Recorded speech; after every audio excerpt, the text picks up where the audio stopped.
देखिए क्या होता है पुराने हवाई जहाज के साथ। हवाई जहाज में बैठना भला किसे पसंद नहीं होता है। हवाई जहाज एक ऐसा साधन है जो सबसे कम समय में एक स्थान से दूसरे स्थान तक आसानी से पहुंच जाता है। सभी का एक सपना होता है कि वो हवाई जहाज में बैठें, लेकिन आजकल तो हवाई जहाज काफी ऊंचे उड़ान भरने लगे हैं। लेकिन क्या आपने कभी सोचा है कि जब हवाई जहाज क्रैश हो जाता है या पुराने हो जाते हैं तो उनका क्या किया जाता है।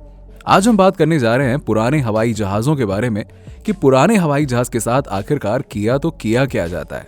हेलो दोस्तों, ये बात तो हम सभी जानते हैं कि आजकल एक स्थान से दूसरे स्थान तक जाने के लिए ट्रेन, बस, मेट्रो या हवाई जहाज का इस्तेमाल किया जाता है। पहले विदेशों में जाने के लिए हवाई जहाज का प्रयोग किया जाता था, लेकिन अब तो भारत देश में एक शहर से दूसरे शहर तक जाने के लिए भी लोग हवाई जहाज का प्रयोग करते हैं, क्योंकि हवाई जहाज में बहुत कम समय लगता है। और यदि बात किराए की जाए तो अब तो ट्रेन का किराया बहुत ज्यादा हो गया है और हवाई जहाज का चीपेस्ट, इसीलिए दोनों को किराए में ना बहुत अंतर रह नहीं गया। इसीलिए लोग फर्स्ट प्रायोरिटी फ्लाइट को ही देते हैं, चलो समय बचाया जाए। लेकिन यदि इतनी फ्लाइटें उड़ रही हैं तो ये सोचने वाली बात है कि पुरानी भी तो होती होंगी, तो पुरानी हवाई जहाज के साथ क्या किया जाता होगा, ये सबसे बड़ा सवाल है। चलिए दोस्तों, बिना देरी के शुरू करते हैं आज का हमारा टॉपिक। लेकिन उससे पहले अगर अभी तक आपने हमारे चैनल को सब्सक्राइब नहीं किया तो हमारे चैनल अर्थ इनसाइड टीवी हिंदी को सब्सक्राइब जरूर कर लीजिएगा। कैसे पता चलता है कि हवाई जहाज पुराना या रिटायर हो चुका है? देखिए, सबसे पहले ये जानते हैं कि आखिरकार हवाई जहाज की एज क्या होती है। देखिए दोस्तों, जिस प्रकार से हर व्यक्ति या वस्तु की एक रिटायर एज होती है, उसी प्रकार से विमानों की भी एक रिटायर एज होती है जो लगभग 25 साल मानी गई है। परंतु कई बार प्लेन इससे भी ज्यादा चल जाते हैं, जी हाँ, और कई बार बहुत ही जल्द खराब हो जाते हैं। और ये बात इस पर डिपेंड करता है कि प्लेन ने हवा में कितने घंटे बिताए हैं, अर्थात कितना काम किया है, कितनी बार टेक ऑफ और लैंडिंग की है। और इन सभी चीजों के द्वारा अंदाजा लगाया जाता है कि ये विमान पुराना हो गया है या फिर नहीं। प्लेन टेक ऑफ के साथ एयर प्रेशर को झेलता है और साथ ही साथ काफी ज्यादा टेम्परेचर के चेंजिंग को भी झेलता है, जिसके कारण प्लेन की बॉडी कुछ समय बाद कमजोर होने लगती है, जिसके चलते प्लेन खराब होने लगता है, जिसके कारण इन्हें रिटायर करना पड़ता है। अगर रिटायर नहीं किया जाएगा तो दुर्घटना होने के चांसेस ज्यादा रहते हैं। पुराने हवाई जहाज के साथ क्या किया जाता है? एक हवाई जहाज जब पुराना हो जाता है तो उसे कार्गो प्लेन में चेंज कर दिया जाता है। उसके अंदर के सभी सीट्स को हटा दिया जाता है और गेट को थोड़ा बड़ा कर दिया जाता है, जिससे सामान को अंदर आसानी से रखा जा सके और आसानी से ट्रांसपोर्ट किया जा सके।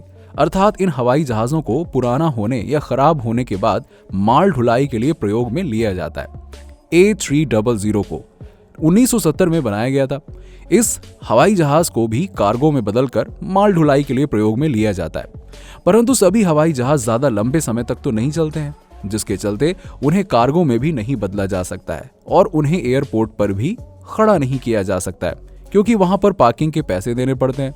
इसलिए खराब हवाई जहाज जो किसी काम के नहीं है, उनको बोन यार्ड या फिर ग्रेवयार्ड में भेज दिया जाता है। बोन यार्ड या फिर ग्रेवयार्ड एक ऐसी जगह बनाई जाती है जहां पर हजारों की संख्या में हवाई जहाज आसानी से आ सकते हैं, जिसके लिए अधिकतर रेगिस्तान वाले एरिया को चुना जाता है। रेगिस्तान वाले एरिया को अधिकतर इसलिए चुना जाता है क्योंकि यहाँ पर घास ज्यादा नहीं होती है और रात को यदि ओस भी पड़ती है तो वो बालू सोख लेती है, जिससे हवाई जहाज पर जंग लगने का खतरा नहीं रहता है। जब भी बोन यार्ड में हवाई जहाज लाकर खड़े किए जाते हैं तो उनको सबसे पहले अच्छे से धोया जाता है। उस पानी में ऐसे केमिकल होते हैं, यदि जहाज में कोई जंग लग भी रहा हो तो वो उसे अच्छे से धो देगा और हवाई जहाज को बिल्कुल जंग रहित कर दिया जाता है। इन हवाई जहाज के अंदर से फ्यूल भी निकाल लिया जाता है। इन्हें बिल्कुल खाली करके खड़ा किया जाता है। यहाँ पर सिर्फ खराब हवाई जहाज ही नहीं, बल्कि ऐसे हवाई जहाज भी लाकर खड़े किए जाते हैं जो क्रैश हो गए हों या किसी हादसे का शिकार हो गए हों। जहां पर बहुत सारे खराब हवाई जहाज खड़े किए जाते हैं ऐसे बोन यार्ड या ग्रेवयार्ड तो बहुत हैं, लेकिन अमेरिका के दक्षिणी और पश्चिमी इलाकों में ये सबसे ज्यादा पाए जाते हैं। अमेरिका में बहुत से स्थान खाली पड़े हैं जो रेगिस्तानी इलाके हैं, इसी कारण से वहां पर बोन यार्ड बनाए जाते हैं। बोन यार्ड या ग्रेवयार्ड में इन हवाई जहाजों का क्या किया जाता है? ये बात सोचने की है कि बोन यार्ड या ग्रेवयार्ड में इन हवाई जहाजों का किया क्या जाता है। क्या ये जहाज यहाँ पर ऐसे ही खड़े रहते हैं? देखिए, जब बोन यार्ड में हवाई जहाजों को खड़ा किया जाता है तो उसके बाद एक एक हवाई जहाज में से एक एक पुर्जे और मशीनों को निकालने का प्रोसेस शुरू किया जाता है। प्लेन में लगभग 3.5 लाख यानी कि 3.5 लाख कंपोनेंट्स होते हैं जिनको निकाल लिया जाता है, तथा कई प्लेन ऐसे होते हैं जिनके पुर्जे बिल्कुल ठीक होते हैं और उन्हें प्रयोग में लिया जाता है। हवाई जहाज के सभी पुर्जों का इस्तेमाल किया जा सकता है, लेकिन क्या ढांचे का भी प्रयोग किया जा सकता है? हवाई जहाज की बॉडी का ज्यों का त्यों इस्तेमाल नहीं किया जा सकता। इसीलिए हवाई जहाज के ढांचे को रिसाइकिल करके दोबारा से प्रयोग में लाया जा सकता है और कई बार कई कंपनियां हवाई जहाज की बॉडी को डायरेक्ट ही खरीद लेती हैं, जिसकी कंडीशन ठीक रहती है और उन्हें प्रयोग में ले लेती हैं। कंपनियां इन हवाई जहाजों की खाली बॉडी को लेकर क्या करती हैं?